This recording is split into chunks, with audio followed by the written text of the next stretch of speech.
Many English learners feel stuck when they try to speak. They might know hundreds of words and dozens of grammar rules, but when they're in a real situation, ordering food, making a friend, asking a question, they freeze. Why?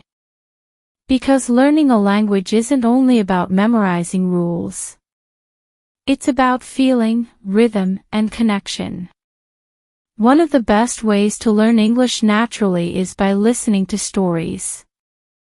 Stories show you how native speakers use the language in real life.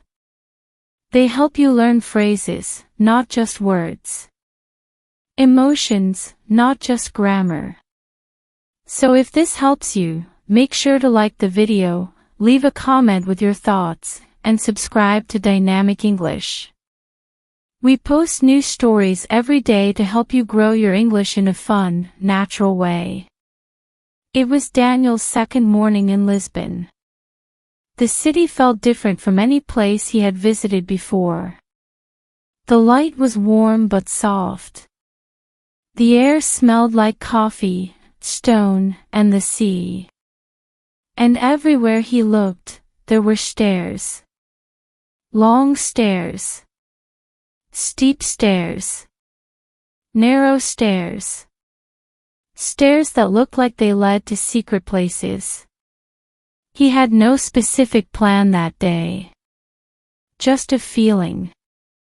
He wanted to find a special view. Not one that was printed on postcards. Not the one all the travel blogs talked about. He wanted something quieter. Something he had to work for. So he started walking. The street under his feet was made of small, slippery stones, smooth and old. The buildings were close together. Some were pink. Some were yellow.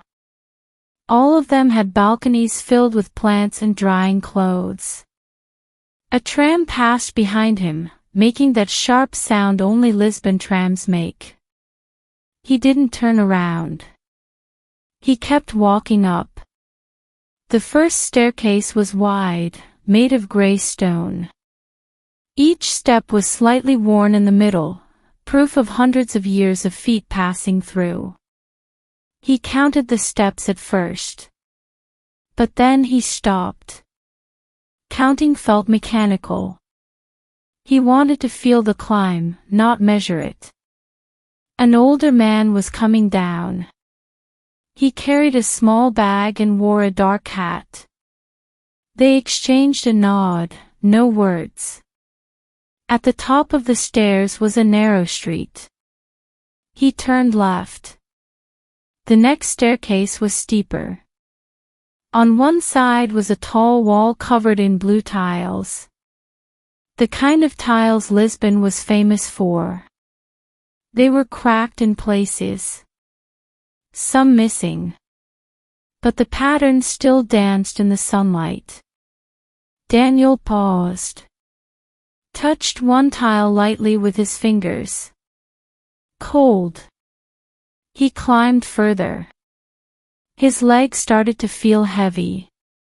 But in a good way, the kind of tiredness that says, "You're going somewhere." A small cafe was hidden at the top of the hill. It wasn't open yet. A woman inside was arranging chairs. She looked up, saw him, and smiled. He smiled back and continued walking. Another staircase. This one was more modern, metal railings, even steps. But the charm was still there. Pigeons flew across as he climbed. At one point, he reached a viewpoint with a wooden bench. It had a view of rooftops and the river far below. A man sat there, reading a newspaper. For a moment, Daniel thought about stopping. But something inside told him, not yet. He nodded to the man and continued.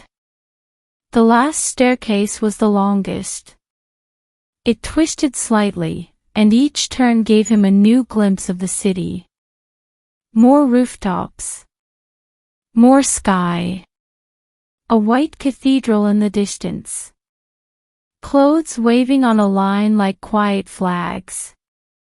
He breathed slower now. Not because he was tired, but because everything around him asked for silence. Respect. At the top, there was no sign. No tour group. No music. Just space. A small wall stood at the edge. Daniel walked to it. Put his hands on the top. Looked out. And there it was. The view he hadn't known he was looking for. Not perfect. Not famous. But deeply his. He could see layers of the city, the river glowing silver in the light, old rooftops stacked like books, trees reaching upward, birds moving in curves across the sky. He could hear nothing but wind and the occasional sound of a bell far below. He stayed there for a while. Didn't take a photo. Didn't speak.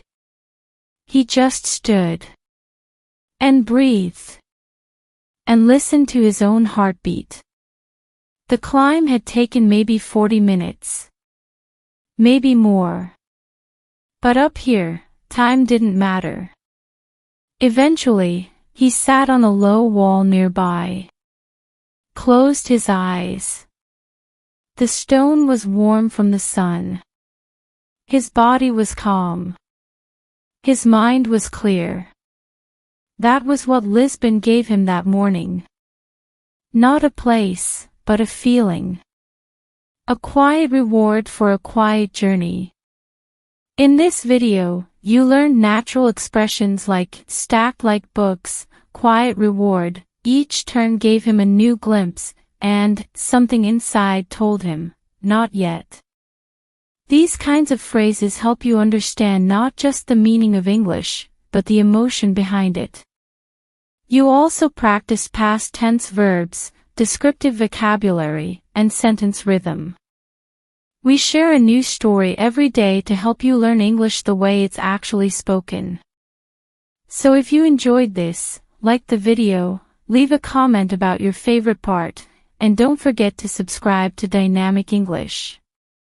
Grow your English through stories, step by step. See you in the next video.